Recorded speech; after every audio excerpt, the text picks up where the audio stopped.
Rádio Brasil Central. Em Goiânia, 7 horas. Agora, pela Rádio Brasil Central e RBC FM 90,1, o Mundo em sua casa. O jornal falado de maior tradição no Centro-Oeste brasileiro. O Mundo em sua casa. A informação em cima do fato. Um mundo de notícias no começo do dia. O Mundo em sua casa tem a marca da Rádio Brasil Central e da RBC FM 90,1. Hoje é quarta-feira, dia 11 de abril de 2012. Bom dia, você ouvinte. Bom dia, Karine Pinheiro. Bom dia, Gil Bonfim. Bom dia, você que ouve o Mundo em sua casa. O Mundo em sua casa. Tempo e temperatura. A previsão do tempo para hoje em Goiânia é de céu parcialmente nublado, com pancadas de chuva e possíveis trovoadas em áreas isoladas, principalmente à tarde. A temperatura máxima atinge os 33 graus. A umidade relativa do ar fica entre 90% e 40%. Neste momento, os termômetros marcam 20 graus em Goiânia. 7,2. O Mundo em sua casa. Manchetes dos jornais brasileiros.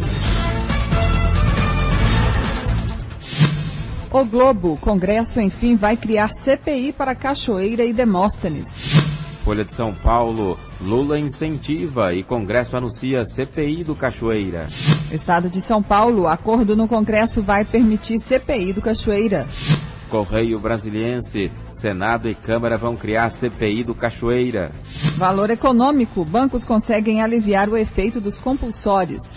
Estado de Minas, Belo Horizonte, tamanho grande extra, proporção de pessoas além do peso cresce acima da média nacional na capital mineira, onde os moradores consomem mais bebida alcoólica, cigarro e carne gorda. Jornal do Comércio, relações de Cachoeira são alvo de CPI. 0 hora, soja deve frear avanço da economia gaúcha. Brasil Econômico, governo vai usar telefone celular até pagar Bolsa Família e INSS. O Popular, Delta repassou 39 milhões de reais a empresas de fachada ligadas à Cachoeira. Demóstenes tem 10 dias para a defesa.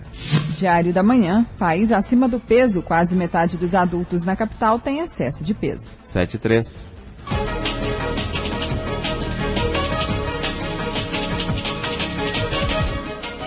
Vamos saber agora os assuntos que movimentam nossas equipes de reportagens nesta quarta-feira com o repórter Paulo Henrique Santos. Bom dia, Paulo.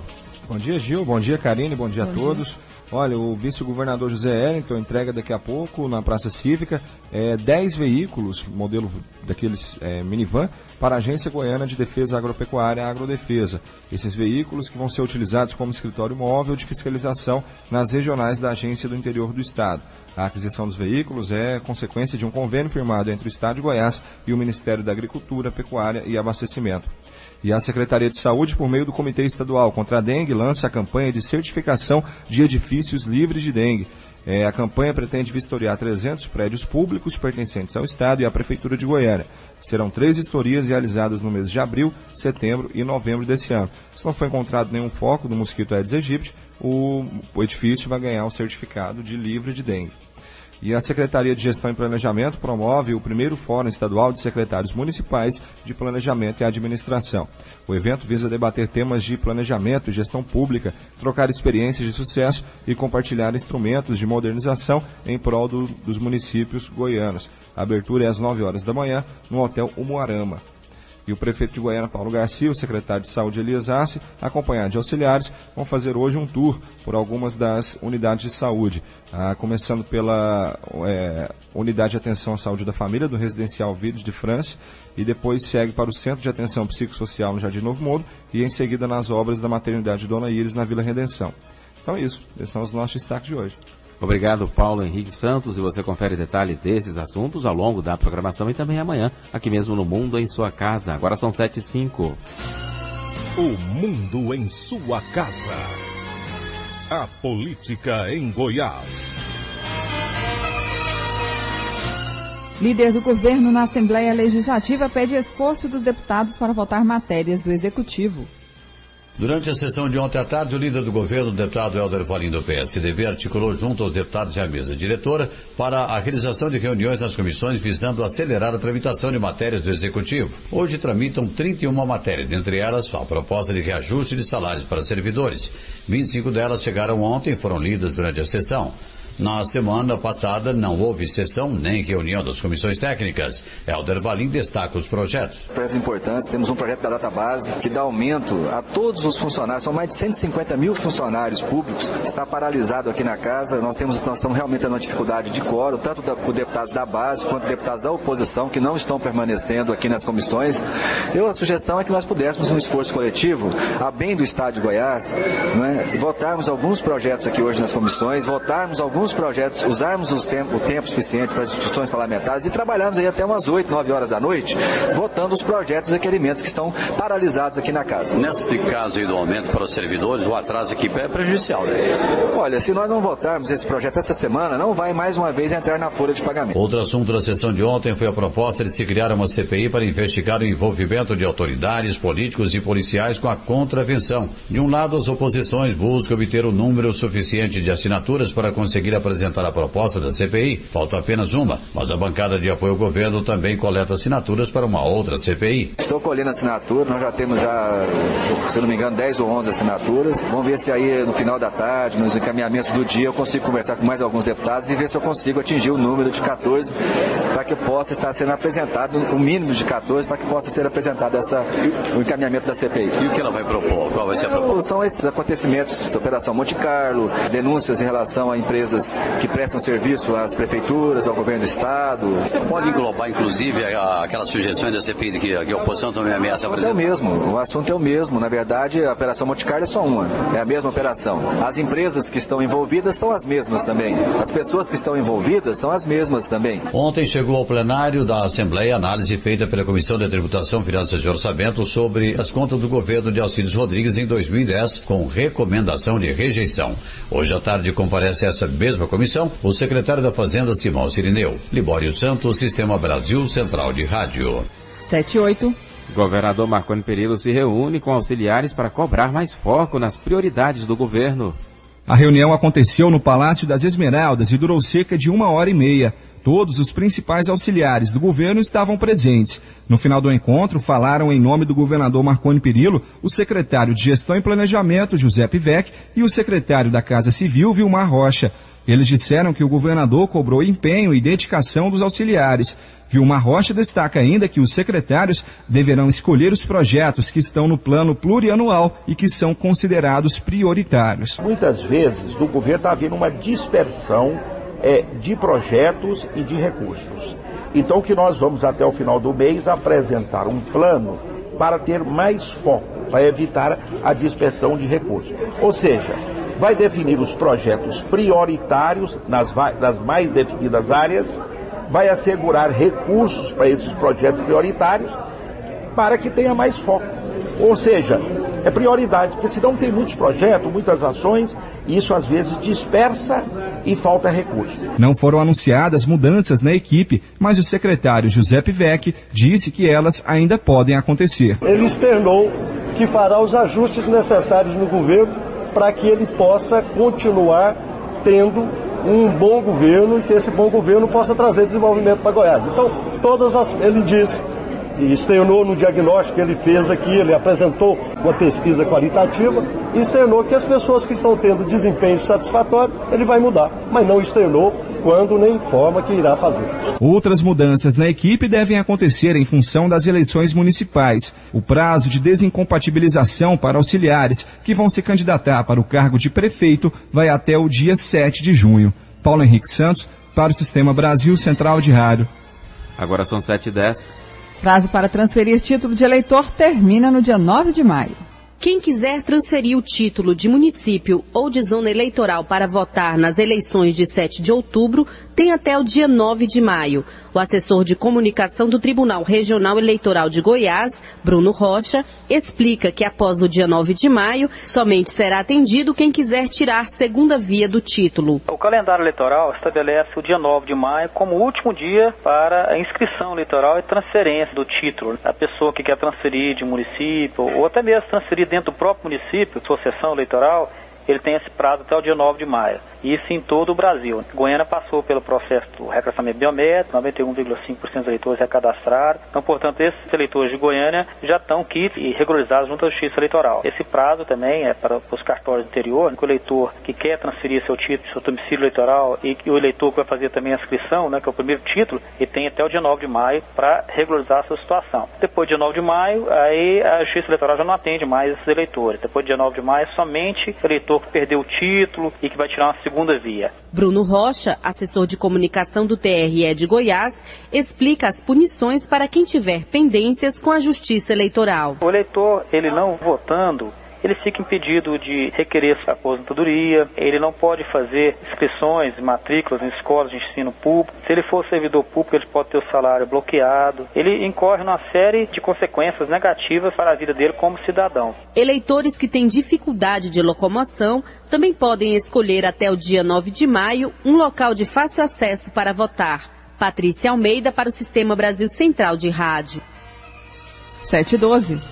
Comissão da Criança e do Adolescente da Assembleia Legislativa promove reunião com conselheiros tutelares. Conselheiros tutelares de mais de 20 municípios estiveram reunidos durante todo o dia de ontem na Assembleia Legislativa. Eles discutiram vários assuntos que visam difundir a importância de seu trabalho junto à população.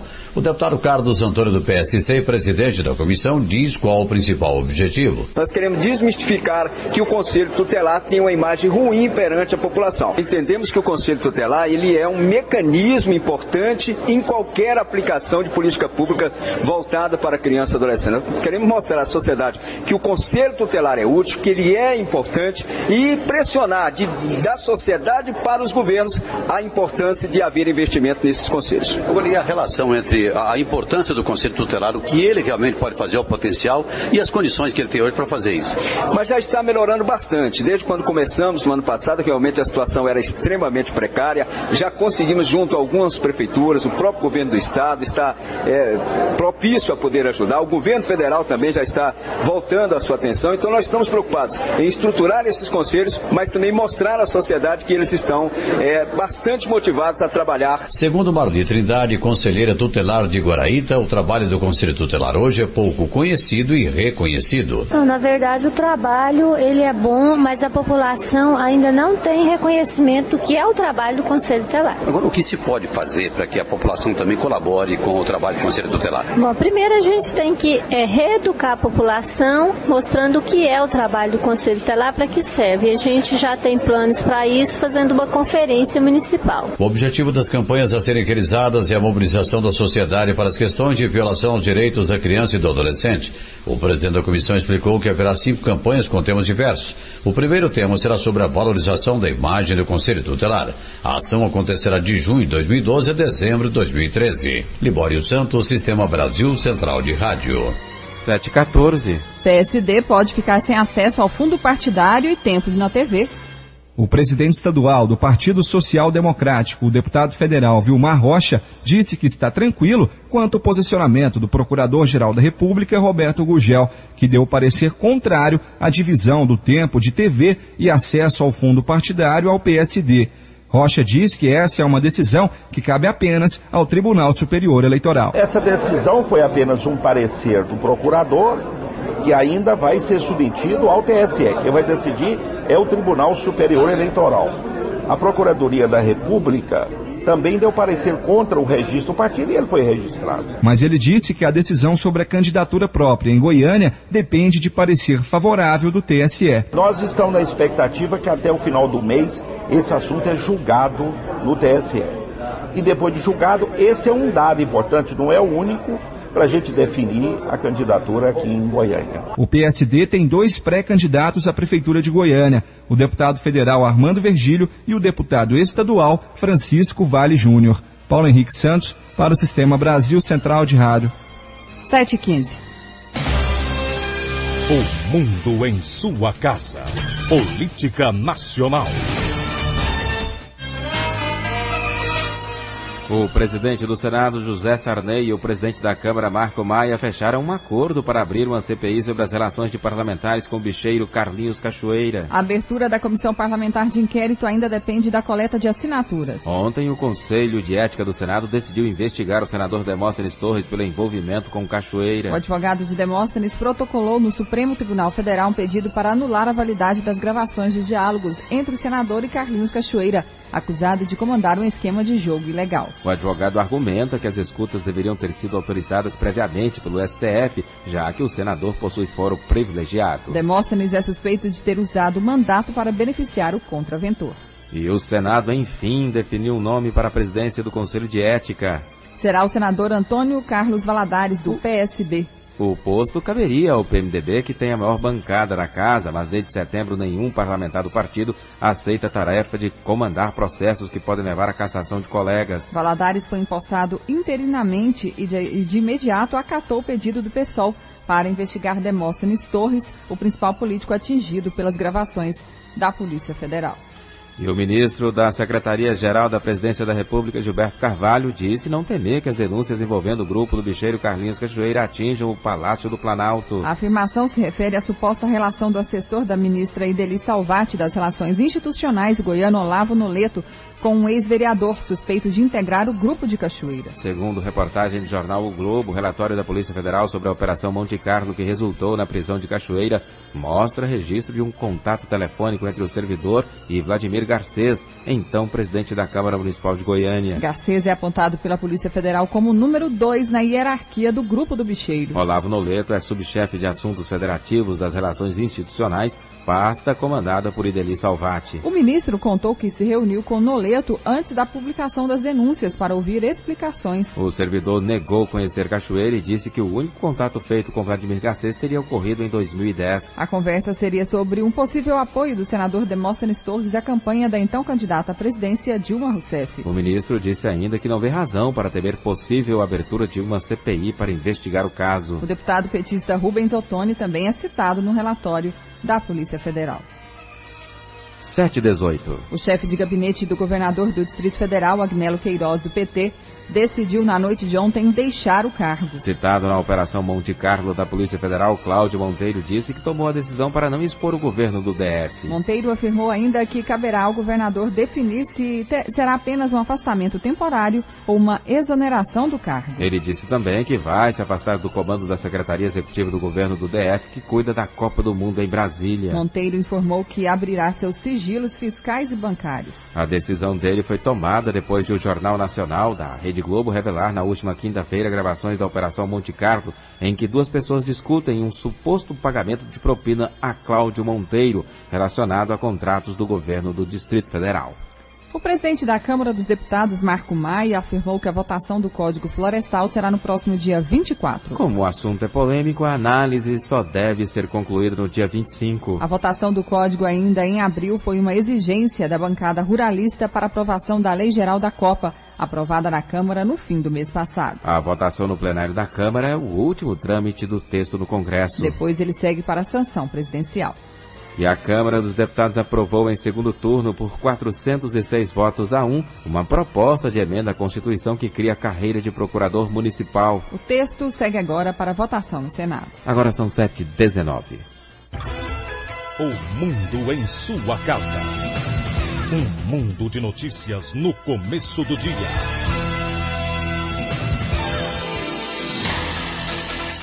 A vendedora de uma empresa de telefonia celular foi presa em flagrante em Goiânia, suspeita de injuriar o promotor de vendas Wagner Rocha de Souza, da mesma operadora. Segundo a polícia, a mulher o teria chamado de negrinho analfabeto durante discussão dentro do shopping Flamboyant. O promotor de vendas Wagner Rocha de Souza acionou a polícia militar e a mulher foi levada ao 8º Distrito Policial. Na delegacia, o caso foi registrado como injúria por preconceito racial. A acusada pagou fiança de R$500 e acabou liberada. Se condenada, ela pode pegar de 1 a 3 anos de pena alternativa.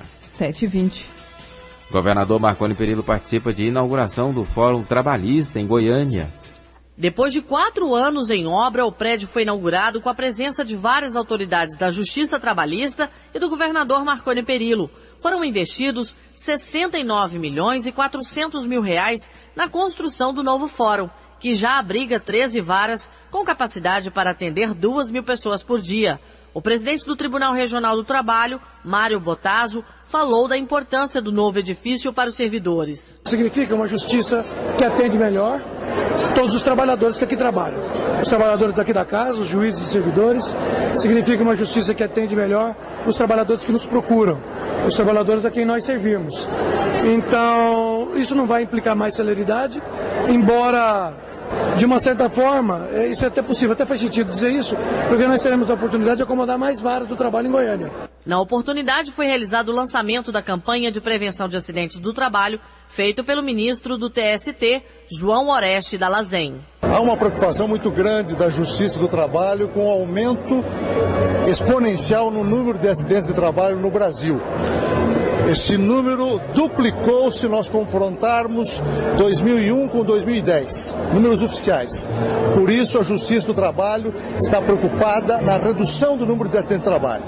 Queremos um número muito menor de acidentes de trabalho no Brasil, para que haja perdas menores e para que haja um número muito menor de processos trabalhistas. O governador Marconi Perillo, que também prestigiou a inauguração, falou da importância do novo fórum, que deve atender às necessidades da justiça trabalhista e a população. Nós comemoramos o fato de a Justiça do Trabalho em Goiás e no Brasil estar entre os trabalhos mais céleres, menos burocráticos, que realmente faz uma prestação jurisdicional à altura das demandas da sociedade brasileira. Se há uma justiça célere no Brasil, essa justiça é a Justiça do Trabalho, sem demérito em relação às demais. As 13 varas trabalhistas instaladas no novo fórum realizou no ano passado cerca de 2.000 processos em quase 28.000 ações. Yara Galvão para o Sistema Brasil Central de Rádio. 7h23. Prefeitos goianos aguardam liberação de recursos da Eletrobras. A segunda parcela do recurso da Eletrobras para a CELG deve ser liberada na próxima semana. São 1,3 bilhão de reais que deveriam ter sido pagos no final de janeiro. Este valor gera 422 milhões de reais em ICMS. Com o recurso, a CELG vai repassar o ICMS em atraso ao governo do estado, que repassa então o valor devido a cada prefeitura. Na tarde de ontem, 9 prefeitos participaram de uma reunião com o presidente da CELG-Par, José Fernando Pena, para discutir os atrasos. E, segundo ele, todos os entraves já foram resolvidos. Já não há mais nenhum entrave técnico. As equipes do Ministério de Minas e Energia, da própria CELG, do Governo do Estado de Goiás e da Eletrobras ajustaram todas as pendências. Esses termos que faltam ser assinados vai ser submetido ao Conselho de Administração da Eletrobras na próxima segunda-feira, dia 16. Como não há nenhum entrave mais, nenhuma pendência, a gente tem a certeza de que o Conselho da Eletrobras vai aprovar os termos, não é? E a partir daí é só a Caixa Econômica liberar os recursos da segunda tranche. O presidente da Associação Goiana dos Municípios, Márcio Cecílio, explica que o recurso faz falta para as prefeituras. E todos já estavam contando com essa segunda parcela para fazer face às despesas novas, oriundas do novo salário mínimo, com o novo piso nacional do salário dos professores, os reajustes aí, todo o custeio da administração. Então, isso vem sendo esperado já desde janeiro. Após a liberação destes recursos, a CELG vai estar apta a reajustar a tarifa de luz, como explica o presidente José Fernando. Vai ter um reajuste médio de 13%, mas o principal é que aqueles que guardam os seus comprovantes de pagamento de energia, basta verificarem que o valor do quilowatt-hora nos últimos quase 6 anos não teve nenhuma alteração. Então vai ser o primeiro reajuste em praticamente 6 anos, mas haverá sim, lá para o mês de maio, em média 13%. A terceira e última parcela do recurso, que é proveniente de um empréstimo que o Estado fez com o BNDES, deve ser paga em janeiro de 2013. Riva Cran para o Sistema Brasil Central de Rádio. 7h25. Polícia Militar apreende 17 máquinas caça-níqueis. As 5 máquinas caça-níqueis foram apreendidas na madrugada de terça-feira na rua T30, no setor Bueno. De acordo com o delegado do 4º Distrito Policial de Goiânia, Everaldo Vogado Silva, foram presas 3 pessoas. Foi presa a responsável, que disse ser apenas responsável e não proprietária, E foram conduzidas à delegacia mais 2 pessoas, que inclusive são testemunhas do fato, pessoas que estavam jogando lá na hora. Só que quando a PM chegou, eles impediram a entrada da PM porque não abriram o portão. A PM teve que arrombar o portão para poder entrar, só que quando isso ocorreu, eles já tinham desativado todas as máquinas, de forma que não encontraram ninguém jogando. O delegado Everaldo Vogado explica que todos foram levados ao 20º Distrito Policial, onde foram ouvidos e liberados. A pessoa que foi conduzida, que seria responsável lá pelo jogo, né, naquele momento, ela foi conduzida e contra ela foi feito um termo circunstanciado de ocorrência, né, no 20º Distrito Policial, e as máquinas apreendidas. As pessoas que foram, as outras 2 pessoas que foram conduzidas, contra elas não teve nada, elas apenas serviram de testemunha, né, porque elas não foram apanhadas jogando naquele momento, porque já tinha desativado as máquinas. A autora, no caso aqui, que seria responsável, ela vai responder por uma contravenção penal, que é o jogo de azar. Patrícia Almeida para o Sistema Brasil Central de Rádio. Agora são 7h27. O plenário da Câmara poderá votar hoje projeto que muda a lei seca e amplia o número de provas contra o motorista que dirigir alcoolizado. O uso de testemunhas, exame clínico, imagens e vídeos também passariam a servir como meios de prova para confirmar a embriaguez de motoristas. Vamos falar sobre o assunto com o presidente da OAB Goiás, Henrique Tiburcio. Bom dia. Bom dia, Karine. Bom dia, Gil. Um prazer falar com vocês e todos os ouvintes do Mundo em Sua Casa. Prazer é nosso em ouvi-lo aqui. Presidente, qual é o papel dessa nova lei, sobretudo no combate aos acidentes de trânsito?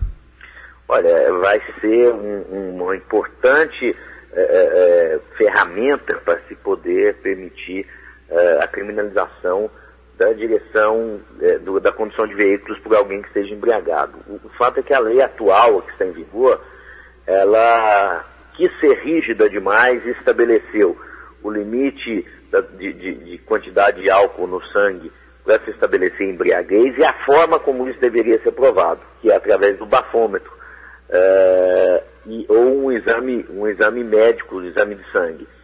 Como ninguém está obrigado a produzir prova contra si mesmo, como já decidiu reiteradas vezes o Supremo Tribunal Federal, ficava praticamente inviável se fazer a prova. Você podia até punir a infração administrativa, mas não se caracterizava o crime da embriaguez ao volante. Com essa alteração de se permitir outras provas, ou qualquer prova que se admita em direito, não é, inclusive testemunhal, você pode agora criminalizar alguém por essa conduta, não é, de dirigir embriagado, que é um crime de perigo, não é? Só o simples fato da pessoa estar embriagada ao volante já caracterizaria o crime. Agora, o projeto prevê ainda o aumento do valor das multas. O senhor considera que isso é um fator que ajuda a inibir o motorista infrator? Acho que sim, acho que em princípio é o que mais vai desmotivar as pessoas a dirigirem embriagado, são as sanções administrativas, uma multa pesada, a suspensão do direito de dirigir, a apreensão da carteira, tem um efeito muito mais pedagógico no início do que a própria criminalização, porque no caso de criminalização a pena só será aplicada bastante tempo depois da ocorrência da infração, ao passo que a multa e a apreensão da carteira são imediatas, então há uma correlação entre uma penalidade e a prática do delito. Presidente, o Legislativo discute um endurecimento ainda maior da lei, como a tolerância zero ao álcool, por exemplo. Essa lei pode ser rigorosa de uma forma que não fira os direitos constitucionais do cidadão? Eu normalmente eu sou avesso a esse tipo de rigidez que retira aquele caráter até necessário e um pouco subjetivo de toda a lei, que é a sua interpretação até pelo agente que está aplicando a punição. Veja só, alguém que tomou meio cálice de vinho e que não apresenta nenhum sinal de embriaguez, como é que você vai fazer a prova, já que o bafômetro não é mais, não pode ser obrigatório, como é que você vai fazer a prova que essa pessoa bebeu ou tem um mínimo de álcool no sangue? Eu acredito que a caracterização da não condição de conduzir um veículo, uma pessoa que esteja com a fala arrastada, trocando as pernas no jargão popular, indica para mim muito mais perigo do que você pressupor que uma pessoa tomou um meio cálice de vinho, por exemplo, como no exemplo que eu citei, o que também não vai ser possível de ser provado, né? Então, eu tenho preocupação com essa rigidez extrema, que foi o que aconteceu com a lei atual, quis ser rígida demais e acabou permitindo a saída de não se conseguir criminalizar nenhuma conduta pelo excesso de rigidez da norma. A senhora considera que a lei seca é um avanço positivo em termos de legislação no Brasil ou a lei penal, por exemplo, já poderia esses crimes? Não, eu acho que é um avanço, sem dúvida nenhuma. É uma conduta que antes era amplamente tolerada, vamos dizer assim, mesmo que a legislação previsse, mas a própria implantação da lei seca fomentou essa discussão, e o papel da lei muitas vezes é esse também, né? Incutir nas pessoas, na sociedade, uma cultura diferente. Hoje, dirigir embriagado ou dirigir sob efeito de álcool, de qualquer forma, tem sido rejeitado pela população. Esse é o grande efeito positivo da lei. Então nós avançamos muito nesse sentido, precisamos avançar mais, é preciso dotar também as cidades dos meios alternativos de locomoção, que não só o automóvel nesses casos. Mas já avançamos muito com a edição dessa lei e acredito que com a aprovação do projeto de lei que deve ocorrer hoje no Congresso, nós temos também mais avanços no sentido de se permitir essa criminalização. Henrique Tiburcio, presidente da OAB Seção Goiás, obrigado pela entrevista aqui ao Mundo em Sua Casa, um bom dia. Bom dia, eu que agradeço. Henrique Tiburcio, então, discutindo o endurecimento da lei seca. O plenário da Câmara dos Deputados pode votar ainda hoje o projeto que muda a lei seca e amplia o número de provas contra o motorista que dirige embriagado. Agora são 7h33. Secretaria Estadual de Saúde debate incrementação do sistema compactuado integrado do SUS. O evento acontece a partir das 8 da manhã no auditório do Augustus Hotel. No centro das discussões, a importância do sistema pactuado que integra os serviços de saúde por regiões. A rede funciona no esquema de cooperação. Municípios se ajudam no suprimento de carências no atendimento médico hospitalar, dentro do espírito do SUS, que é o de unificar os diversos órgãos federais, estaduais e municipais na prestação de saúde pública. O gerente de informação e processamento da Secretaria Estadual de Saúde, Dante Garcia, explica mais sobre a ideia do sistema pactuado do SUS. Essa é a base do Sistema Único de Saúde. Na verdade, o Sistema Único de Saúde ele tem uma diretriz que é constitucional chamada de descentralização. Descentralizar não significa exclusivamente passar somente responsabilidades para os municípios. Significa que você tem que organizar a atenção à saúde numa região. Historicamente, a gente sabe que jamais nós teremos a capacidade de oferecer todos os serviços de saúde em todos os municípios. Por exemplo, jamais eu terei transplante em todos os municípios do estado de Goiás. São 246 municípios. É um serviço de alto custo que demanda especialista. A lógica do sistema é organizar o acesso regional. Então, aí se estabelece o que a gente chama de compromisso intergestor. Quer dizer, numa região de saúde, alguns municípios são destacados como polos, e esses municípios é que serão aqueles que assegurarão o acesso. O seminário sobre o sistema pactuado e integrado do SUS é direcionado a gestores e outros profissionais da rede pública de saúde. Vanderlei Araújo, Sistema Brasil Central de Rádio. Agora são 7h35. Participação agora de Libório Santos, bom dia. Exatamente, bom dia. O nosso balanço das rodovias estaduais das últimas 24 horas, um total de 35 acidentes, 24 feridos e uma vítima fatal. O acidente mais grave foi uma colisão frontal na GO 010, quilômetro 134, entre Vianópolis e Lusiânia, Volvo, placa JHL 8858 de Brasília. O condutor João Roberto de Andrade Júnior saiu ileso. Segundo veículo, também com placa de Brasília, Ford Fiesta, placa JHD 8662, o condutor Andrei Silva Costa, vítima fatal. Libório Santos, Sistema Brasil Central de Rádio. O mundo em sua casa. Um mundo de notícias no começo do dia.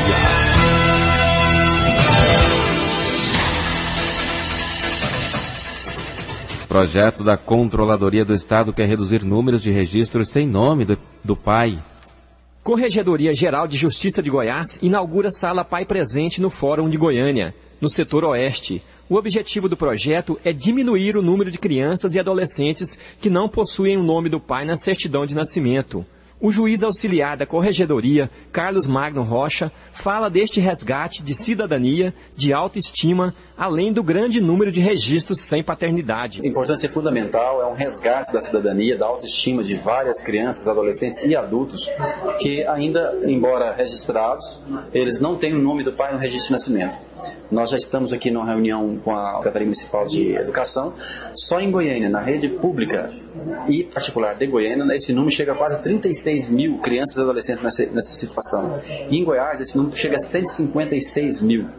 Temos também aqueles que não estão na rede de ensino, que também não têm a paternidade. Em outros estados isso pode dobrar. Nós estamos trabalhando aqui em Goiás, nós podemos ter um número de 300 e 350 mil pessoas que não tem o nome do pai no registro de nascimento. O juiz explica ainda como a população pode ter acesso ao serviço. Nós estamos trabalhando com duas vertentes. A primeira, a pessoa que está ouvindo essa reportagem agora tem um filho, ou o próprio filho vê que não tem o nome no registro de nascimento, e ele sabe onde o pai está, ele pode espontaneamente nos procurar nessa sala, trazer o registro de nascimento e o endereço do suposto pai. Dali para frente nós cuidamos.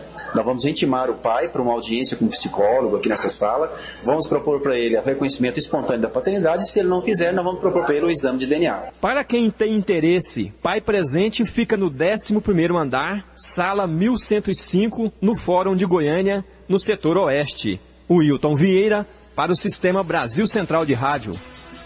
Agora são 7h37. PM instaura inquérito para investigar denúncias sobre esquema de promoções para coronel na corporação.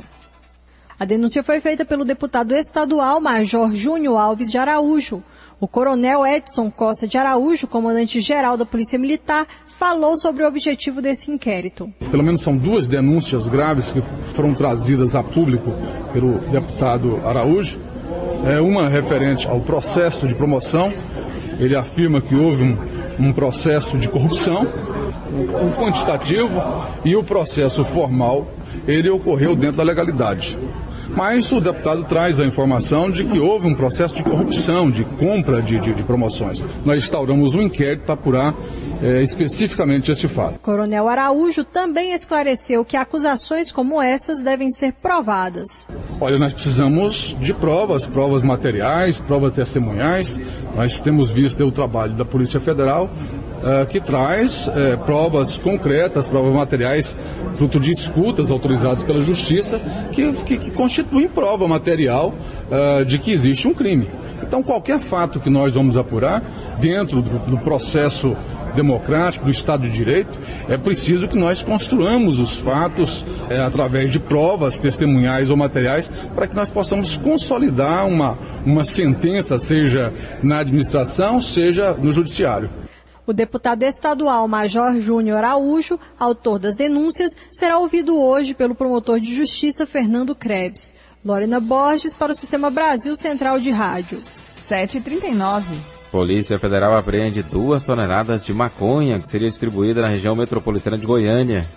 O caminhão que transportava a droga foi parado na BR-060, próximo a Guapó. O caminhão, um bitrem, possuía um fundo falso e foi levado na tarde de ontem para a sede da Polícia Federal. A maconha foi descarregada e pesada. O delegado-chefe do Departamento de Repressão a Entorpecentes da Polícia Federal, Bruno Gama, explica que a apreensão é fruto de um longo trabalho da inteligência da Polícia Federal.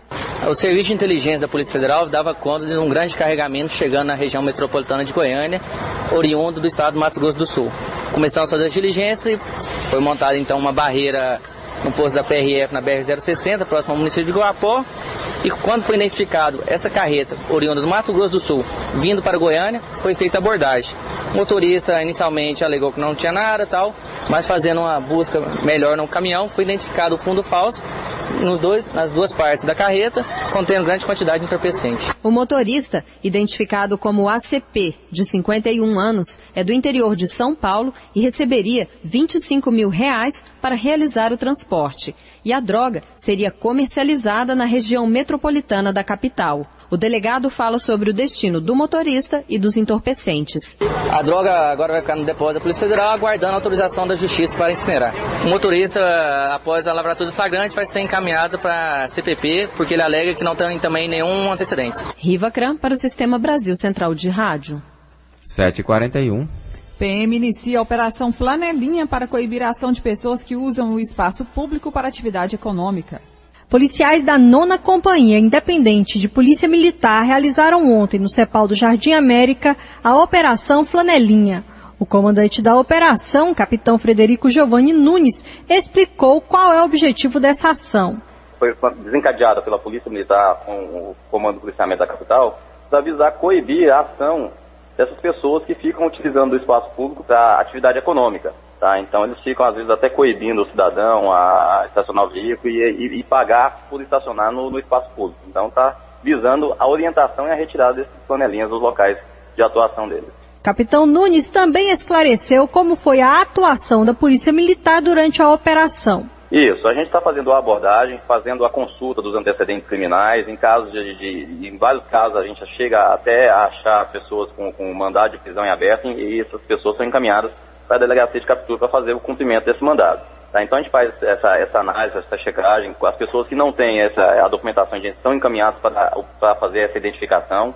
Tá? Então a gente faz toda essa análise criminal das pessoas que são abordadas. A Polícia Militar já possui um calendário de realização da Operação Flanelinha em outras regiões da capital. Lorena Borges para o Sistema Brasil Central de Rádio. 7h42. STF julga ação que legaliza o aborto de bebês anencéfalos. A partir da 13ª semana de gestação já é possível diagnosticar a encefalia, ou seja, quando não há formação do cérebro no feto. Mesmo uma gravidez levada até o parto, não é garantia de vida.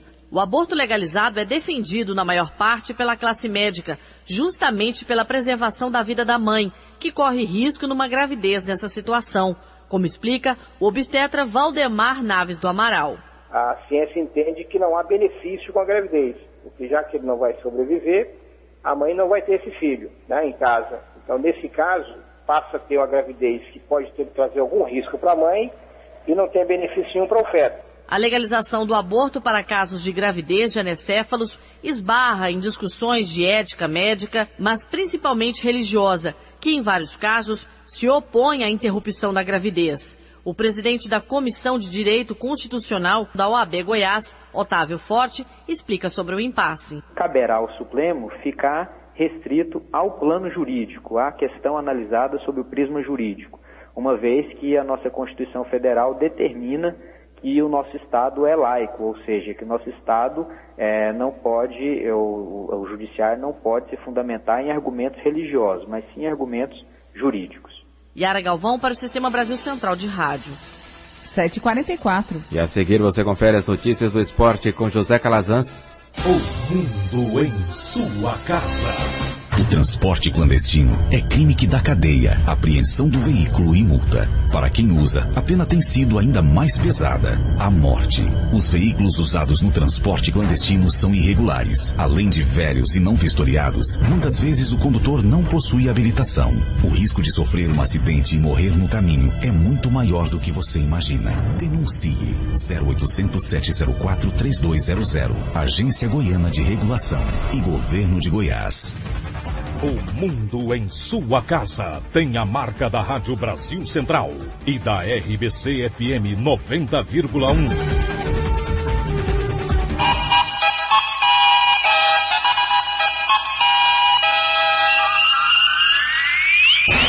O mundo em sua casa. Esporte. Bom dia. Goiás decide hoje sua sorte na Copa do Brasil.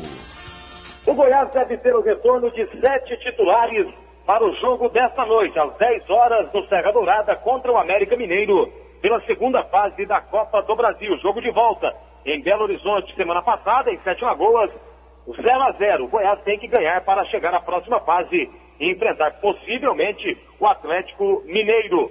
O empate novo por 0-0, repetindo o placar do jogo em Sete Lagoas, faz com que a decisão da vaga seja nos pênaltis. Vários titulares do Goiás retornam nesse jogo da noite de quarta-feira. O zagueiro Rafael Tolói, o lateral esquerdo Egídio, o volante Amaral, os meias Ricardo Goulart, Thiago Humberto e Ramon e o atacante Yarley serão as novidades. Os ingressos custam R$10 a arquibancada e R$40 o ingresso de cadeira. Torcedores com a camisa do Goiás pagam meia entrada. A diretoria do Goiás deve confirmar ainda hoje a 16ª contratação do ano. Zagueiro Lacerda, de 26 anos, que está disputando o Campeonato Gaúcho pelo Caxias, está acertado e vai disputar a Série B pelo Goiás. Vinícius Silva para o Sistema Brasil Central de Rádio. Apita Goiás e América Mineiro, às 22 horas no Serra Dourada, horário em que todos os jogos de hoje da Copa do Brasil começam, o catarinense Paulo Godoy Bezerra. 7h46. Fluminense, já classificado para as oitavas de final da Copa Libertadores da América, busca agora outra vantagem na competição. O time joga hoje no Engenhão contra o Boca Juniors da Argentina, buscando o primeiro lugar geral. O Fluminense lidera o grupo 4 com 100% de aproveitamento e torce para que o Vélez Sarsfield não vença o Chivas pelo grupo 7. Esse jogo começa às 7h45. 7h47. O Vila Nova, antes mesmo da definição do Campeonato Goiano, já pensa na Copa do Brasil do ano que vem. O Vila Nova segue sua preparação visando o último jogo desta primeira fase do Campeonato Goiano. Já classificado, agora só falta definir se irá pegar Atlético ou Goiás na fase semifinal. E é claro também garantir a terceira colocação. O principal objetivo a partir de agora da diretoria colorada é alcançar a pontuação necessária para que o Vila garanta uma das 3 vagas da Copa do Brasil do ano que vem. O técnico Robério Schneider deve começar a montar o time do Vila hoje, visando este jogo de domingo contra o craque. Júlio César e Rafael Vaz estão fora, suspensos, tem que cumprir a automática. César Gaúcho, que esteve fora dos 3 últimos jogos do Vila Nova, deve voltar a ser titular. O zagueiro estava contundido com um problema muscular, mas já está 100% recuperado. Paulo Massad para o Sistema Brasil Central de Rádio. 7h48. O Corinthians joga hoje em Ciudad del Este contra o Nacional do Paraguai, buscando a classificação antecipada para outra fase da Libertadores com uma rodada de antecedência. Para isso precisa de um ponto, mas quer ir mais longe, vencer um concorrente direto para o último jogo da fase de grupos contra o Deportivo Táchira da Venezuela, uma vaga entre as 3 equipes de melhor campanha. Atlético busca destaque em outra modalidade, o esporte olímpico. O Atlético treina nesta quarta-feira em 2 períodos para o jogo de domingo contra o Rio Verde pelo Campeonato Goiano.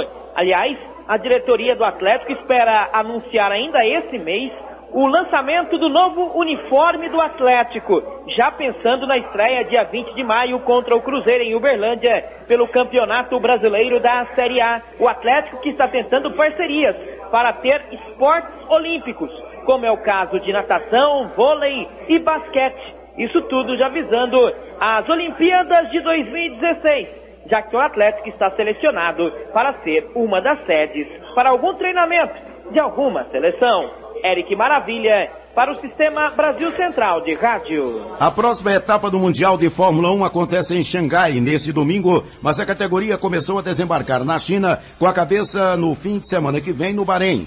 Após um chefe de equipe que não quis se identificar ter dito ao jornal inglês The Guardian que as equipes temem ir ao país do Oriente Médio pela primeira vez, Bernie Ecclestone cogitou mudar sua posição sobre a realização da corrida. Segundo Ecclestone, a decisão de cancelar a corrida do Bahrein tem que ser tomada em conjunto entre a FIFA, a organização e o governo bahreinita. Na segunda-feira, 7 policiais ficaram feridos após a explosão de bomba caseira nas ruas da capital do Bahrein, Manama, e os organizadores do GP do Bahrein estão preocupados com a situação local. Às 7h50 do esporte é o que há. Obrigado, José Calazans. O mundo em sua casa. A informação em cima do fato.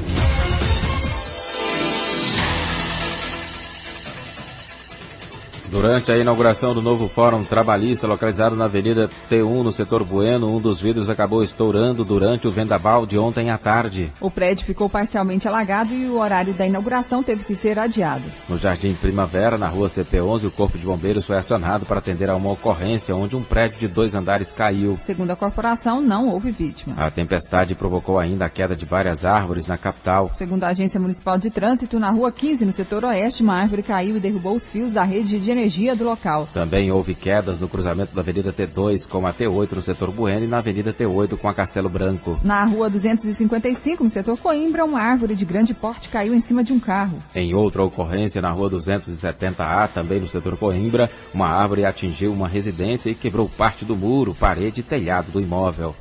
Não houve feridos e, segundo a Comurg, um levantamento parcial do órgão feito ontem à noite apontava para a queda de 27 árvores na capital. Ainda segundo a MT, um poste caiu na esquina da Avenida T53 com a Avenida Mutirão, no setor Bueno, em Goiânia. E a superintendente da Secretaria de Ciência e Tecnologia, Rosidalva Lopes da Paz, informou que as chuvas devem continuar em Goiânia nos próximos dias, principalmente no final da tarde. Ela explicou que as chuvas são provocadas por uma zona de instabilidade climática. Agora são 7h52. A Secretaria Estadual de Saúde, por meio do Comitê Estadual contra a Dengue, lança daqui a pouco a campanha de certificação de edifícios livres da dengue. Também hoje será feita a apresentação técnica da campanha e o relato da experiência de síndicos dengueiros da AGETOP e da AGEPEL sobre o trabalho desenvolvido, dificuldades e ações que deram certo. Vamos saber mais sobre essa campanha. Quem fala com a gente aqui no Mundo em Sua Casa é Tânia da Silva Vaz, superintendente estadual de Vigilância em Saúde. Bom dia. Bom dia. Como vai funcionar essa campanha Edifícios Livres da Dengue? Bem, nós estamos lançando essa campanha que será feita a avaliação dos edifícios públicos em 3 etapas. Uma a partir agora de abril, uma em junho e uma em outubro. E os relatórios feitos pelos agentes serão avaliados por um comitê específico e será dada uma nota para esses relatórios. Aqueles edifícios que tiverem as notas menores, ou seja, menos risco e menos focos encontrados, e na última visita não for encontrado nenhum foco, esses edifícios receberão esse certificado de edifício livre de dengue. É possível saber se os edifícios públicos contribuem para a proliferação do mosquito da dengue? O mosquito da dengue, ele está em qualquer lugar, né? Na verdade, não existe local, ele pode estar em qualquer lugar. Então, dessa forma, o governo, no ano passado, editou um decreto criando a figura do síndico dengueiro, para que um servidor designado para ser o vigilante no prédio público. Além das unidades do Estado, também outras unidades do nível federal e também municipal também aderiram a esse trabalho. Então, dessa forma, o síndico é um vigilante e ele está o tempo todo observando e procurando eliminar todo e qualquer foco de dengue que possa existir no seu edifício. Tânia da Silva Vaz, superintendente estadual de Vigilância em Saúde, da Secretaria Estadual de Saúde. Obrigado pela entrevista aqui ao Mundo em Sua Casa. Um bom dia. Bom dia, nós é que agradecemos. 7h54. Governo de Goiás entra no sistema Metrogin visando economia.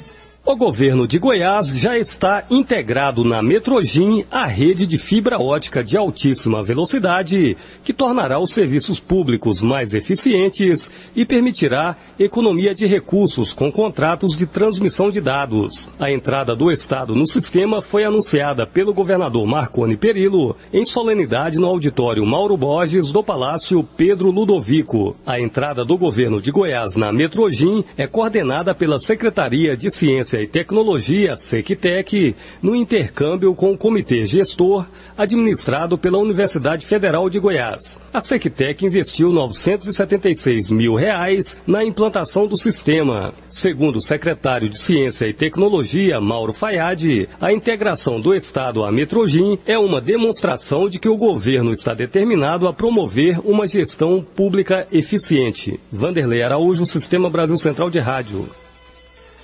Agora são 7h55. Ministra da Igualdade Racial visita Aparecida de Goiânia. A ministra da Igualdade Racial e auxiliar da presidente Dilma Rousseff, Luísa Helena Bairros, visitou ontem na Vila Delfiore, em Aparecida de Goiânia, a área destinada à construção de 73 casas para as famílias quilombolas que vivem no município. Na oportunidade, ela falou sobre a visita. Não é uma visita que é mais importante para nós na CEPIR, na medida que nós podemos testemunhar todo o trabalho que tem sido feito aqui no município, especialmente com as comunidades quilombolas, que é uma parte muito importante do trabalho do nosso ministério. Mais especificamente, essa parceria, esse apoio que a CEPIR está dando para que nós possamos, o mais rápido possível, agilizar a execução desse projeto das casas aqui do Jardim Cascata. O papel da CEPIR é esse, é o papel de facilitar e de articular os projetos que existam nos estados e nos municípios para fazer com que os diversos ministérios operem em favor das comunidades quilombolas. E é muito bom que a gente tenha um município tão ativo e proativo como o de Aparecida de Goiânia, que faz esses projetos, apresenta esses projetos, portanto, só beneficiando a população com isso. O prefeito de Aparecida de Goiânia, Maguito Vilela, ressalta a importância do apoio da ministra da Igualdade Racial. É uma ministra muito atuante, está com um belo trabalho aí em todo o Brasil. E hoje veio visitar Aparecida, o Jardim Cascata, os quilombolas, os descendentes de afro, né? Visitou escolas, visitou unidade de saúde, está visitando o local onde serão construídas as casas para os quilombolas. Vai visitar ainda o Jardim Cascata, que é um bairro habitado por quilombolas e calungas. Então é sempre um prazer muito grande receber aqui em Aparecida a ministra da Igualdade Racial. Álvaro Maia para o Sistema Brasil Central de Rádio. 7h57. A arrecadação tributária goiana arrecada mais de 2 bilhões de reais no primeiro trimestre de 2012. Os números da receita tributária obtida pelo Estado no primeiro trimestre de 2012 foram apresentados para a imprensa pelo secretário da Fazenda, Simão Sirineu.